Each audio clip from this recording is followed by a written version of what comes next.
Hello everyone, am I audible?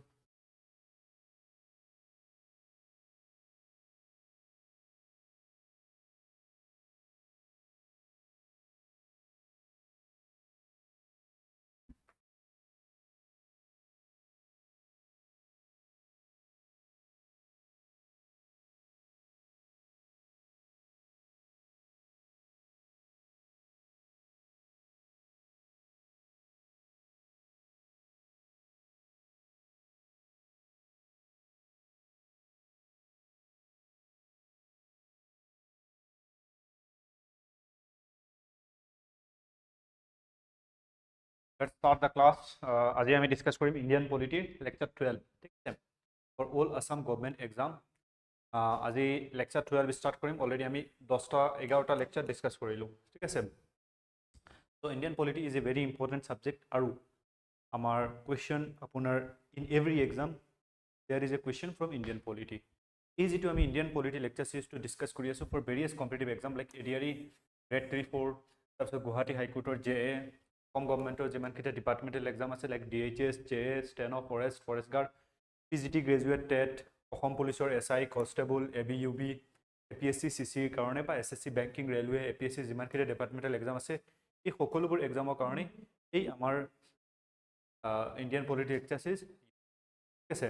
তো ভিডিওটো start কৰাৰ আগতে আৰু এটা আপোনালোক জাননী দি দিও যে আমি ADRE 3.0 কাৰণে ব্যাচ লঞ্চ কৰিছো যত আপোনালোকক লাইভ প্লাস ৰেকৰ্ডেড ক্লাস দিয়া হ'ব ঠিক আছে for various competitive subjects like GKGS, English, Maths, for you আপোনাৰ reasoning ঠিক আছে আৰু expert faculty দ্বাৰা গাইডেন্স খিনি দিয়া হ'ব আপোনালোকে জাস্ট এই নাম্বাৰটোত এটা মেসেজ দিব আপোনালোকক এনৰোল কৰা হ'ব বা আপোনালোকে ADRE আড্ডা Google Play Store গৈ ADRE আড্ডা নামৰ এপটো ইনষ্টল কৰিব পাৰিব ইনষ্টল কৰিলে তাত গলে আপোনালোকৰ 1 টকাৰ কোৰ্সটো পাই যাব নো হিডেন চাৰ্জেস ঠিক আছে So let's start the class. So আজি আমি start কৰিম parliament ঠিক আছে last classত আমি union executive discuss কৰিছিলো আজি আমি parliament discuss কৰো আমি সগনে হদি থাকো নিউজত বা parliament member of parliament তো এই parliament বস্তুটো ঠিক আছে parliament এটা বস্তু ন তিনটা বস্তু মিলি একেলগত parliament ঠিক আছে যদি আমি চাও ইন্ডিয়ান parliament তেতিয়া হলে তাত আপোনাৰ মেইনলি আপোনাৰ প্ৰেসিডেন্ট অফ ইন্ডিয়া ঠিক আছে ইন্ডিয়ান parliamenতৰ আন্ডাৰ প্ৰেসিডেন্ট অফ ইন্ডিয়া আছে তাৰ উপৰি ৰাজ্যসভা কি হয় এখন সভা হয় এনেকুৱা ৰাজ্যসভা তাৰ উপৰি আপোনাৰ লোকসভা এই তিনটা বস্তু মিলাই কি হয় পাৰ্লিয়ামেন্ট হয় যদি আমি চাও দ্যাট ইজ পাৰ্লিয়ামেন্ট ফাৰ্স্ট আপোনাৰ আপাৰ হাউস যেটোক আমি ৰাজ্যসভা বুলি কও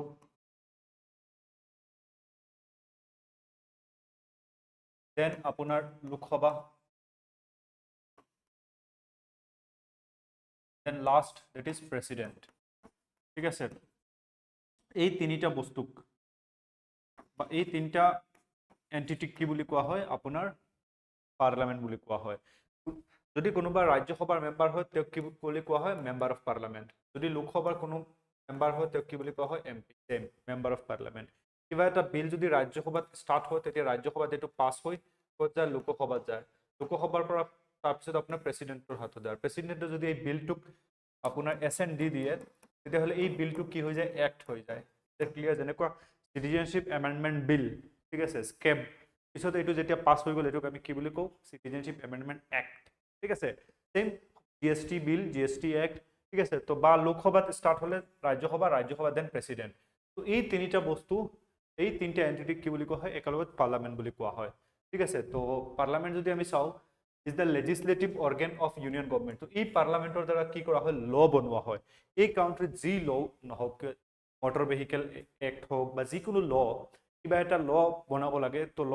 বনায় পার্লামেন্টে আর পাৰ্লামেন্টৰ যিখিনি মেম্বাৰ হয় এখিনি কি বুলি কোৱা হয় মেম্বাৰ অফ পাৰ্লামেন্ট আৰু মেম্বাৰ অফ পাৰ্লামেন্ট কেনেকুৱা মেম্বাৰ অফ পার্লামেন্ট ইলেক্ট হয় তো আমি যেতিয়া এমপি ইলেকশন আহে 2024 ত হৈছিল আমি কি কৰিছিল ইলেকশন থ্ৰু ভোটিং আমি হিহতক মেম্বাৰ অফ পাৰ্লিয়ামেন্ট বনাই আমি দিল্লীলৈ প্ৰেৰণ কৰিছো ঠিক আছে গোটেই ইন্ডিয়াৰ পৰা এজন সিলেক্ট কৰি থ্ৰু ইলেকশন কি কৰা হয় লোকসভাত পঠিওৱা হয় হিহতে তাত গৈ কি বনায় ল বনায় ঠিক আছে তো সেই কাৰণে ইন্ডিয়াত সবতকৈ বেছি পাৱাৰ কাক দিয়া হৈছে with the people of India আমি আমাৰ পাৱাৰখিনি থ্ৰু আৱাৰ ৰিপ্ৰেজেন্টেটিভ ট্ৰান্সফাৰ কৰো আৰু এই ৰিপ্ৰেজেন্টেটিভ সকলে আমাৰ সুবিধাৰ কাৰণে কি বনায় ল বনায় ঠিক আছে এই বস্তুটো মনত ঠিক আছে তো আৰ্টিকেল 79 পৰা 122 যদি চাও আমি পাৰ্ট বিত আছে ইউনিয়নৰ বিষয়ে of the constitution deal with organisation ঠিক আছে কম্পোজিশন তাৰপৰে আপোনাৰ ডিউৰেশন অফ অফিস প্ৰসিডিউৰ কেনেকুৱা পাৰ্লামেন্ট চলে প্ৰিভিলেজ কি প্ৰিভিলেজ দিয়া হয় পাৱাৰ কি আছে এই সকলোবোৰ আমাৰ এই পার্ট 5 তে দিয়া আছে ঠিক আছে under the constitution the parliament of India consist of 3 part constitution of India 3 part আছে আমি অলরেডি ডিসকাস কৰিলো দ্যাট ইজ প্ৰেসিডেন্ট ৰাজ্যসভা যাক কি বুলি কোৱা হয় council of state and Lok Sabha ঠিক আছে যাক হাউস অফ পিপল বুলি কোৱা হয় ঠিক আছে এই তিনটা অৰ্গেনক একেলগ কি বুলি কোৱা হয় পাৰ্লামেন্ট বুলি কোৱা হয় ঠিক আছে তো এটা এটাকে ডিসকাস কৰিম তো ফাৰ্স্টত আমি ডিসকাস কৰিম দ্যাট ইজ ৰাজ্যসভা ঠিক আছে তো ৰাজ্যসভাক কি বুলি কোৱা হয় হাউস অফ ইল্ডাৰ্স বুলি কোৱা হয় বা আপাৰ হাউস বুলি কোৱা হয় কি বুলি কোৱা হয় আপাৰ হাউস ঠিক আছে ৰাজ্যসভাৰ যদি আমি আমাৰ পাৰ্লামেন্টটো চাও নতুন পাৰ্লামেন্ট ঠিক আছে এটো হল পুৰণা ইয়াত এখন বডি আছে দ্যাট ইজ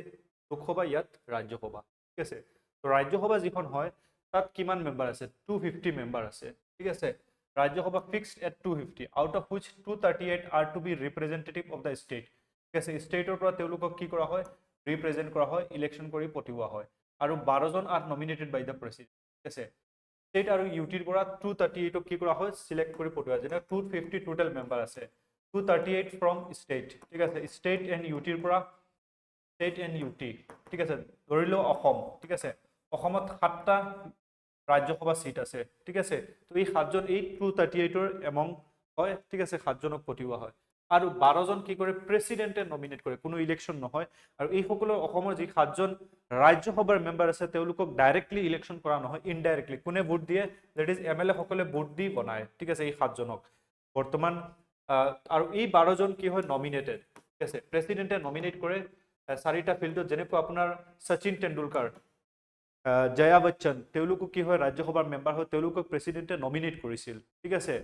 তো 4টা ফিল্ড আছে কোন 4টা আমি ডিসকাস কৰিম ঠিক আছে at present the Rajya Sabha has 245 member বৰ্তমান 250 নাই বৰ্তমান ম্যাক্সিমাম 250 বৰ্তমান 245 মেম্বাৰ ৰাজ্যসভাত আছে ঠিক আছে আৰু তাৰে 229 ষ্টেটৰ আৰু এডত কনফিউজন নহব 4 member represent from union territory plus 4 জন ইউটি ঠিক আছে state 4 জন ইউটিৰ পৰা কি কৰা হয় সিলেক্ট কৰা হয় and 12 member are nominated by president আৰু 12 জনক কি কৰে প্ৰেসিডেন্টে নমিনেট কৰে ঠিক আছে আৰু এই বডিটো পাৰ্মানেন্ট বডি হয় ৰাজ্যসভা যেটো হয় এটো পাৰ্মানেন্ট বডি হয় পাৰ্মানেন্ট বডি কেনেকুৱা ঠিক আছে ইয়াৰ যেখিনি মেম্বাৰ আছে এখিনি একেলগে ৰিটায়াৰ্ড নহয় যেনেকৈ লোকসভাৰ মেম্বাৰ একেলগে 5 বছৰ কমপ্লিট হোৱাৰ পিছত ৰিটায়াৰ হৈ যায় ইয়াৰ মেম্বাৰ যি 245 আছে সব একেলগত এপইন্ট নহয় এভৰি 2 ইয়াৰ্ছত কি হয় ৰাজ্যসভাত এপইন্টমেন্ট হয় আৰু হিহতৰ কাৰ্যকাল থাকে 6 বছৰ ঠিক আছে তো সেই কাৰণে এইটো পাৰ্মানেন্ট বডি আপোনাৰ ইয়াৰ ডিজলভ নহয় এইটো পাৰ্মানেন্ট বডি হয় ঠিক আছে permanent body and not subject to dissolution however 1/3 ঠিক আছে ধৰিলোৱা 245 245 ৰ 1/3 কিমান হ'ব 3 ভাগৰ 1 ভাগ কিমান হ'ব যদি আমি চাও তো अराउंड 90 তো 90 প্ৰত্যেক বছৰ ৰিটায়াৰ হ'ব নেক্সট 90 জন আহি যাব আকৌ এই সকল 100 বছৰ কাৰণে আকৌ 100 বছৰ পিছত কিহত ৰিটায়াৰ হ'ব আৰু তো এনেকা 1/3 কি হয় এভৰি ইয়াৰত কি হয় ৰিটায়াৰ হয় ঠিক আছে মেম্বাৰ ৰিটায়াৰ্ড এভৰি সেকেন্ড ইয়াৰ ঠিক আছে এভৰি ইয়াৰ নহয় এভৰি সেকেন্ড ইয়াৰ 2 বছৰ এনেকা 6 বছৰৰ মত কি হয় প্ৰত্যেক 2 বছৰ পিছত কি হয় ৰাজ্যসভাৰ ইলেকশন আহে আৰু 1/3 ৰিটায়াৰ হয় ঠিক আছে নতুন 1/3 আহে তো it share legislative power with the Lok Sabha আৰু ইয়াত এটা legislative power আছে ৰাজ্যসভাৰ পৰা বিল উত্থাপন কৰিব পাৰি বা লোকসভাত যেটো বিল উত্থাপন হয় এটো ৰাজ্যসভাত আহিব লাগিব ৰাজ্যসভাৰ পৰা পিছত প্ৰেসিডেন্টৰ হাতত যায় ঠিক আছে কিন্তু মানি বিল যেটো বাজেট আপোনাৰ হয় সেইটো ৰাজ্যসভাৰ পৰা কি কৰিব নোৱাৰি উত্থাপন কৰিব নোৱাৰি where the Lok Sabha has overriding power এই মানি বিলত লোকসভাৰ পাৱাৰটো অলপ বেছি ঠিক আছে তো মিনিমাম এজ কিমান হ'ব লাগিব আপুনি ৰাজ্যসভাৰ মেম্বাৰ হ'বলৈ that is 30 years ঠিক আছে not 25 30 years প্ৰেসিডেন্টৰ কাৰণে 35 years তো মিনিমাম এজ আপোনাৰ 35 years হ'ব লাগিব তেতিয়া আপুনি ৰাজ্যসভাৰ মেম্বাৰ হ'ব পাৰিব ঠিক আছে এক minute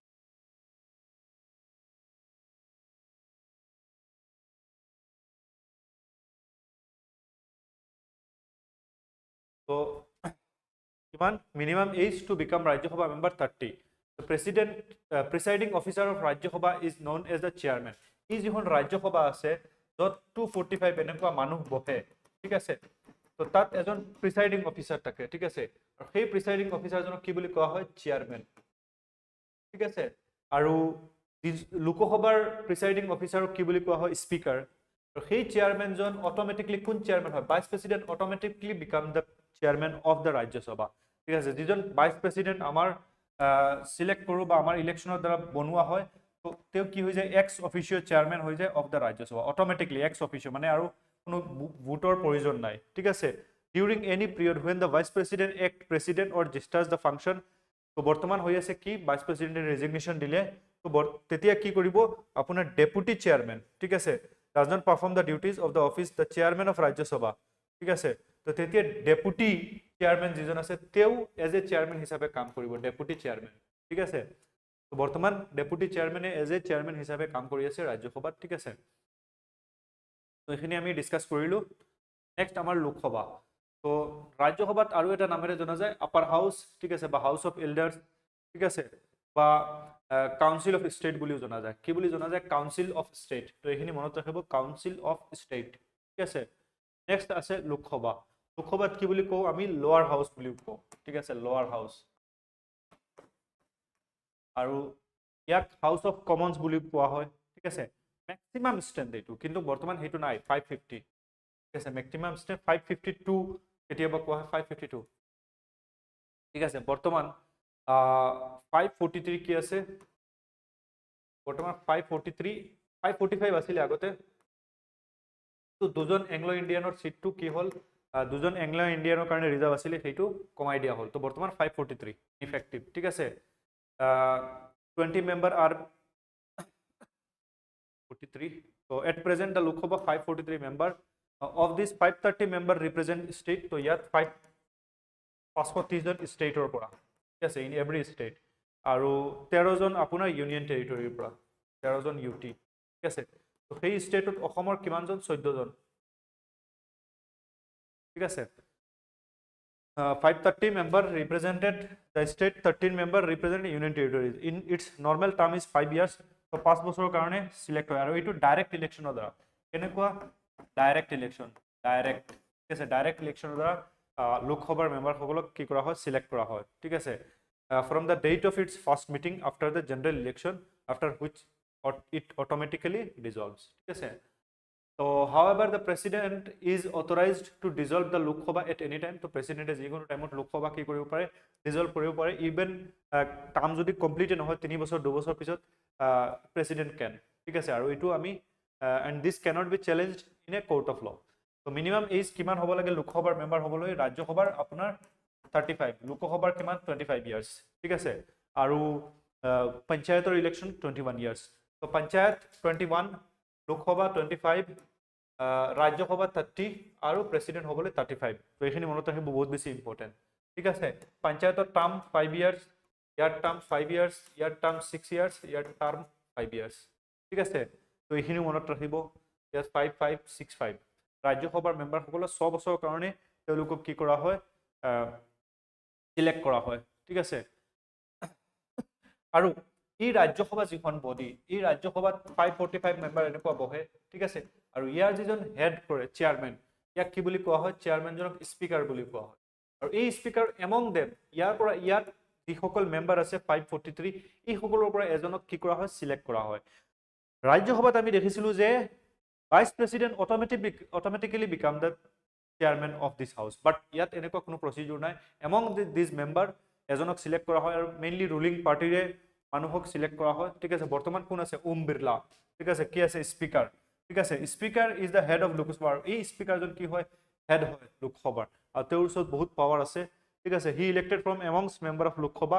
the speaker of the Lok Sabha conduct the business of the house আৰু এই পুৰা হাউসখন বা এই কমপ্লিট যিখন লোকসভা আছে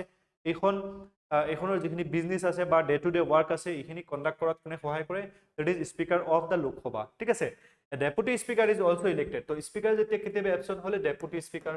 ঠিক আছে deputy speaker কি কৰা হয় সিলেক্ট কৰা হয় ঠিক আছে elected to officiate in the absence of speaker যেতিয়া absence থাকে speaker আৰু কেতিয়াবা deputy speaker absent হলে আৰু কেইজন panels of speaker সিলেক্ট কৰা হয় ঠিক আছে সেই সকলে কি কৰে হাউসক বহে ঠিক আছে কোনোবা দেখিবা কোনোবা মেম্বাৰে কিবা স্পিচ দি আছে তো তাত বহি যিজন স্পিকাৰ সেইজনক সম্বন্ধে দি আছে বা সেইজনক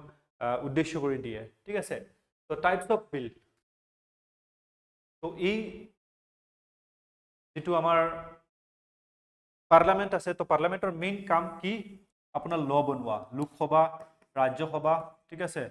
আৰু তাৰপিছত প্ৰেসিডেন্ট তো এইসকলে কি বনায় ল বনায় ঠিক আছে তো বিল তো ফাৰ্ষ্টত কি কৰিব লাগে বিল উত্থাপন কৰিব লাগে তো এই বিল যিখিনি আছে এইখিনি there are different types of bill ঠিক আছে তো ফাৰ্ষ্টত লোকসভাত বিল উত্থাপন কৰিলে লোকসভাৰ পিছত ৰাজ্যসভাত গ'ল ৰাজ্যসভাৰ পৰা পিছত প্ৰেসিডেন্টৰ হাতত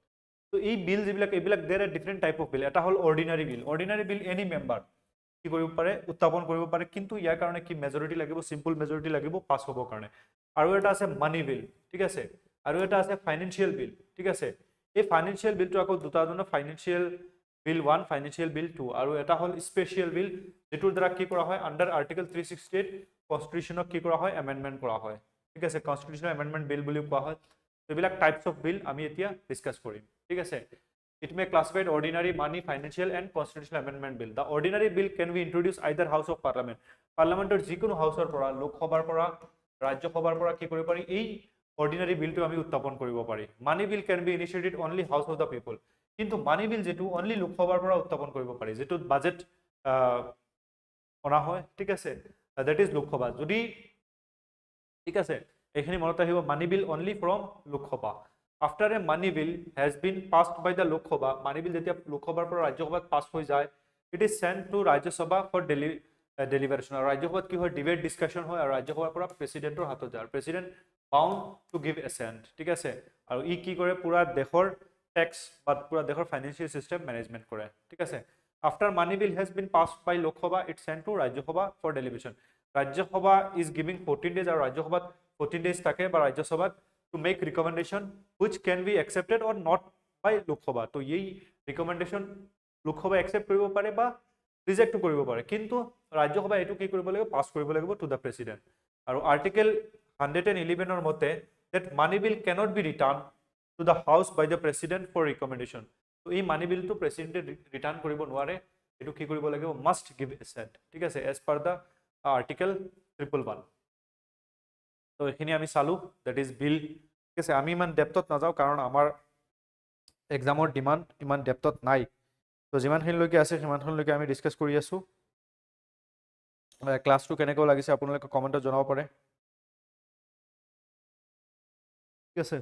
আৰু গোটেই পলিটি আমি ডিসকাস কৰিছো আপোনালোকে প্লেলিষ্টত গলে পাই যাব ঠিক আছে ভেৰি ইজি মেনাৰত তো পাৰ্লামেন্টাৰী কিছুমান আমি টাৰ্ম দেখিম তো এটা হল কোয়ারাম ঠিক আছে কোয়ারাম It is the minimum number of the member required to transact the business of the house. ঠিক আছে তো এনেকুৱা নহয় যে এখন বিজনেস বা এখন সেশন হ'ব আৰু ইয়াত 5 জন মানুহ আছে মানুহ মানে এমপি তো এটো স্টার্ট নহয় মিনিমাম নাম্বার তো 10% লাগিব ঠিক আছে টোটাল যদি আমি চাও 545 মেম্বার আছে তো 545 ত 10 কিমান হ'ব 54 সামথিং হ'ব ঠিক আছে তো মিনিমাম 55 মানুহ লাগিব তেতিয়া কি হ'ব এই মিটিং টু স্টার্ট হ'ব তো ইয়াক কোয়ারাম বুলি কোৱা হয় minimum number of required to transact the business of the house ঠিক আছে আৰু এটো আৰ্টিকেল 100 এ কৈছে যে that quorum of either house shall be 10% of the strength of the house যদি লোকসভা হয় তো 25 ৰাজ্যসভা হলে 25 মানুহ হলে হৈ যাব ঠিক আছে লোকসভাত কিন্তু 55 প্লাস মেম্বার অফ পার্লামেন্ট লাগিব এই বিজনেস টু স্টার্ট কৰিবৰ কাৰণে বা সেশন টু স্টাৰ্ট কৰিব এটো মনত থাকিব তাৰপিছত যেতিয়া বিজনেস টু স্টার্ট হৈ যায় তেতিয়া এটা টাইম দিয়া হয় দ্যাট ইজ কোয়েশ্চন আৱাৰ ঠিক আছে ইয়াত কি কৰে মেম্বাৰ অফ পাৰ্লামেন্ট সকলে কোয়েশ্চন খুদে কাক মিনিষ্টাৰ সকলক ঠিক আছে যিখিনি এক্সিকিউটিভ আছে তেওঁলোকক দ্য ফাৰ্স্ট আৱাৰ ঠিক আছে এটো জেনাৰেলি 11 ৰ পৰা স্টাৰ্ট হয় I think the first hour of every sitting of parliament is called question hour ঠিক আছে question usually need a 10 day notice before being answered by the concerned minister ঠিক আছে আৰু তাত কি হয় কোয়েশ্চন খুদে আৰু মিনিষ্টাৰ সকলে আনসাৰ দিব লাগে ঠিক আছে ইয়াক কোয়েশ্চন আৱাৰ বুলি কোৱা হয় তাৰপিছত এই কোয়েশ্চনবোৰ আকৌ এটা হয় স্টাৰ্টাৰ্ড কোয়েশ্চন স্টাৰ্ট কোয়েশ্চন আৰু এটা হয় আনস্টাৰ্ট কোয়েশ্চন স্টাৰ্ট কোয়েশ্চন যেখিনি to be answered orally on the floor of the house তো ইয়াত আপোনালোকে দেখা পাব যে মেম্বাৰ অফ পাৰ্লামেন্ট সকলে কোয়েশ্চন কৰাৰ পিছত অমিত শাহ বা নিৰ্মলা সীতাৰমণ বা যিখিনি যাক কোয়েশ্চন কৰা হয় যেটো ডিপাৰ্টমেন্টৰ ওপৰত তেওঁলোকে কি কয় আনসাৰ দিয়ে ঠিক আছে তো এটো কি বুলি কোৱা হয় orally answer on the floor of the house supplementary question can be asked তো বা যদি আমি স্টেট গভর্নমেন্ট দেখো তেতে হলে অখিল গগৈ কিবা এটা কোয়েশ্চন খুদিলে কাক আমাৰ চিফ মিনিষ্টাৰ হিমন্ত বিশ্ব শৰ্মা তেওঁ কি হয় ডাইৰেক্ট খাৰা হৈ আনসাৰটো দিয়ে বা লগতে আকৌ অখিল গগৈ আৰু এটা কোৱেশ্চন সুধি দিলে তো ইয়াক স্টাৰ্টেড কোৱেশ্চন বুলি কোৱা হয় আৰু আনস্টাৰ্টেড কোৱেশ্চন যিখিনি আছে টু বি আনসাৰ্ড ইন ৰাইটিং তো সেইখিনি কি কৰে মিনিষ্টাৰে ৰাইটিঙত দি দিয়ে যিয়ে কোৱেশ্চন সুধে তাক ৰাইটিঙত আনসাৰখিনি দি দিয়ে ঠিক আছে আৰু তাত কোনো সাপ্লিমেন্টাৰী কোৱেশ্চন নাই নো সাপ্লিমেন্টাৰী কোৱেশ্চন মে বি আস্কড ঠিক আছে এইখিনি মনত ৰাখিব নেক্সট কোৱেশ্চন আছে 0 আৱাৰ ঠিক আছে তো এটো ফৰ্মালি এক্সিষ্ট নহয় in the parliament procedure but the hour after question hour just পিছত এটো কোৱা হয় 0 আৱাৰ ঠিক আছে member raise matter which they feel urgent কিবা এটা আৰ্জেন্ট মেটাৰ হলে মেম্বাৰ সকলে এইটো কি কৰে কোৱেশ্চনটো উত্থাপন কৰে বৰ্তমান যদি আমি চাও আপোনাৰ মনসুন সেশন চলি আছে তো ইয়াত আৰ্জেন্ট যদি অসমৰ লেজিসলেটিভ এসেম্বলি হয় তেতিয়া এভেকশনৰ ওপৰত আৰ্জেন্ট অপজিশন যিবিলাক মেম্বাৰ আছে তেওঁলোকে এইটো কোৱেশ্চন কৰিব ঠিক আছে যদি সেন্ট্ৰেল গভৰ্নমেন্টত চাও তেতিয়া কি চলি আছে ইয়া সবতকে বেছি তো তাৰ ওপৰত কি কৰিব তেওঁলোকে কোৱেশ্চন কৰিব ঠিক আছে তো ইয়াক কি বুলি কোৱা হয় 0 আৱাৰ বুলি কোৱা হয় জেনাৰেলি 12 বজাত স্টাৰ্ট হয় ঠিক আছে তাৰ পিছত আছে এডজৰ্নমেন্ট মোশন ঠিক আছে তো এডজৰ্নমেন্ট দা প্ৰসিডিং অফ দা হাউস তো take up a matter of urgent public importance ঠিক আছে কোনো এটা পাব্লিক ইম্পৰ্টেন্স ম্যাটাৰ হলে ইয়াত এডজৰ্ন কৰা হয় হাউসক it can be moved by any member ঠিক আছে কিন্তু 50 জন মেম্বাৰৰ কি হ'ব লাগিব সাপোৰ্ট হ'ব লাগিব এই কোৱেশ্চনটো কিবা এটা ডাঙৰ যদি ঘটনা হৈ যায় তেতিয়া হলে এই এডজৰ্নমেন্ট মোশনটো কি কৰা হয় প্ৰসিড কৰা হয় ঠিক আছে next calling attention motion a member may call the attention of a minister to an urgent matter and the minister may make statement regarding it কিবা এটা আৰ্জেন্ট ম্যাটাৰ চলি থাকিলে মিনিষ্টাৰক কি কৰা হয় ম্যাটাৰটো জনোৱা হয় আৰু মিনিষ্টাৰে কি কৰে এইটোৰ ওপৰত স্টেটমেন্ট দিয়ে ঠিক আছে তাৰ পিছত নো কনফিডেন্স মোশন ঠিক আছে তো আমি সকলোৱে জানো আমাৰ ইণ্ডিয়াত সৰকাৰ গঠন কৰিবলৈ 273 মেম্বাৰৰ প্ৰয়োজন হয় ঠিক আছে 273 ভোটৰ প্ৰয়োজন হয় ইন এভৰি টাইম এনেকুৱা নহয় যে এবাৰ 273 হৈ গল পিছত আকৌ ওলাই গল মানুহ নহব তো কেতিয়াবা যদি অপজিশনৰ লাগে যে সিহঁতৰ 273 মেম্বাৰ নাই পাঁচজন ইয়াৰ পৰা ওলাই গৈছে বা পাঁচজনে ভোট নিদিয়ে তেতিয়া সিহঁতে কি কৰিব এই নো কনফিডেন্স মোশনটো উত্থাপন কৰিব পাৰিব নো কনফিডেন্স মোশন উত্থাপন কৰিলে এই 273 আকৌ ভোট দিব লাগিব in the favour of the government নহলে কি হ'ব এই গভৰ্নমেন্টটো কি হৈ যাব আপোনাৰ ডিসলভ হৈ যাব ঠিক আছে তো a no confidence motion indicate lack of confidence ঠিক আছে of the Lok Sabha in the Council of Ministers it can be introduced in the Lok Sabha only তো এটো খালি লোক সভাতে ইন্ট্রোডিউস কৰা হয় if the motion is passed the government must resign তো যদি 273 মানুহে ভোট নিদিয়ে ফেভার অফ দা গভর্নমেন্ট তেতিয়া হলে কি হ'ব আপোনাৰ এই মিনিষ্ট্ৰিটো কমপ্লিটলি কি কৰিব লাগিব ৰিজাইন কৰিব লাগিব ঠিক আছে তো কেতিয়া ফাৰ্স্ট উত্থাপন হৈছিল 1963 ঠিক আছে আৰু ইন্দিৰা গান্ধী গভৰ্নমেন্টৰ টাইম 15 টাইমস কি কৰা হৈছিল এটো স্থাপন কৰা হৈছিল ঠিক আছে তো নেক্সট যদি আমি চাও দ্যাট ইজ পার্লামেন্টারি কমিটি তো এখিনি চালো আমি ইমান ডেপথত ডিসকাস নকৰো কাৰণ আমাৰ ইমান ডেপথত কোৱেশ্চন নাহে তো এই পাৰ্লামেন্টাৰি যিকেইজন মেম্বাৰ আছে পাৰ্লামেন্টৰ লোকসভাৰ হোক বা ৰাজ্যসভাৰ হোক তেওঁলোকক কি কৰা হয় কমিটি বনোৱা হয় আৰু কমিটিত কি থাকে লোকসভাৰো কেইজন মেম্বাৰ থাকে ৰাজ্যসভাৰ থাকে ইয়াত এজন হেড থাকে বা অনলি লোকসভাৰো মেম্বাৰ থাকে তো এইবিলাকক কি বুলি কোৱা হয় পাৰ্লামেন্টাৰী কমিটি বুলি কোৱা হয় তো ইয়াত কিছুমান আছে ষ্টেণ্ডিং কমিটি আৰু কিছুমান আছে ad hoc time to time basis কি কৰা হয় আপোনাৰ কমিটি বনোৱা হয় তো ষ্টেণ্ডিং কমিটি পাৰ্মানেন্ট ইয়াত আছে ফাইনেন্সিয়েল ষ্টেণ্ডিং কমিটি তো ফাইনেন্সিয়েল ষ্টেণ্ডিং কমিটিত আছে public account committee estimate committee public undertaking committee তো ইয়াত লোকসভা আৰু ৰাজ্যসভাৰ মেম্বাৰ থাকে আমি ইমান ডিটেইলছত নাযাওঁ তাৰপিছত আছে ডিপাৰ্টমেন্ট ৰিলেটেড ষ্টেণ্ডিং কমিটি তো committee on agriculture committee on defence committee on energy এবিলাকত কি কৰা হয় মানুহ কমিটি বনোৱা হয় কমিটি সকলে এইবিলাক চোৱা চিতা কৰে ঠিক আছে তাৰপিছত জয়েন্ট কমিটি এডহকত আছে সিলেক্ট কমিটি আছে তো ad hoc time to time basis কি কৰা হয় কমিটি বনোৱা হয় ঠিক আছে তো ইমানখিনিলৈকে আমি পাৰ্লামেন্ট ডিসকাস কৰিলো এতিয়া আমি নেক্সট যেটো আমাৰ টপিক আছে সেইটো ডিসকাস কৰিম ঠিক আছে তো নেক্সট টপিক আমাৰ হ'ব সুপ্ৰিম কোৰ্ট আমি আপকামিং অহাকালি আমি ডিসকাস কৰিম ঠিক আছে তো আজিলৈকে ইমানেই সামৰণি মাৰো থ্যাংক ইউ এভৰিওয়ান